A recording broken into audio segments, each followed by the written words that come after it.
منتخب نمائندوں نے ستمبر 2016 کو چارج لینے کے بعد جہاں کاموں کا آغاز کیا تھا، وہیں سندھ حکومت اور وزارت بلدیات نے منتخب نمائندوں کو کرٹس کار فراہم کی تھی۔ اس سلسلے میں KDA کی عمارت میں سیمینار ہال میں ایک تقریب کا اہتمام کیا گیا تھا، جس میں لوکل گورنمنٹ کے نمائندوں نے باقاعدہ تمام آنے والے منتخب نمائندوں یعنی وائس چیئرمینوں کو گاڑیاں فراہم کی تھیں۔ اس موقع پر بلدیہ وسطی کے اس وقت کے وائس چیئرمین شاکر علی نے شدید احتجاج کیا تھا، جبکہ ہم آپ کو تھوڑا سا سنوا دیتے ہیں۔ چاہتا ہوں یہ سر کیا جام خان شورو صاحب کو گاڑی الاٹ کرتے ہوئے ان سے ID کارڈ لیا گیا تھا؟ کیا مراد علی شاہ صاحب کو پروٹوکول الاٹ کرتے ہوئے ان سے ID کارڈ لیا گیا تھا؟ Why I received a call? He should with your original ID card. Why? This is not the way. This is not on. Bureaucracy جمہوری نمائندوں کی تذلیل کرنے کا عمل بند کرے۔ یہ گاڑی مجھے پرسنل نہیں دے رہے۔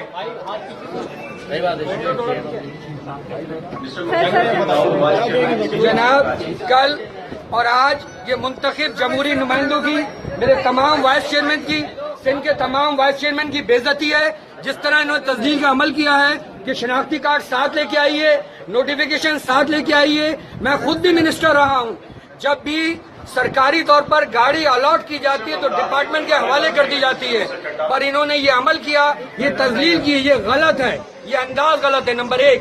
نمبر 2، جبکہ میری بلدیات اتنی بااختیار نہیں ہے، میرے پاس اتنے فنڈ نہیں ہیں، تو ان گاڑیوں کے تحفے کو میں ریجیکٹ کرتا ہوں اور میں درخواست کرتا ہوں کہ میرے بلدیات کو اتنی سرکاری گاڑیاں دے دی جائیں میرے ہی فنڈ سے، تاکہ میں علاقے میں صفائی کا عمل مکمل کر سکوں۔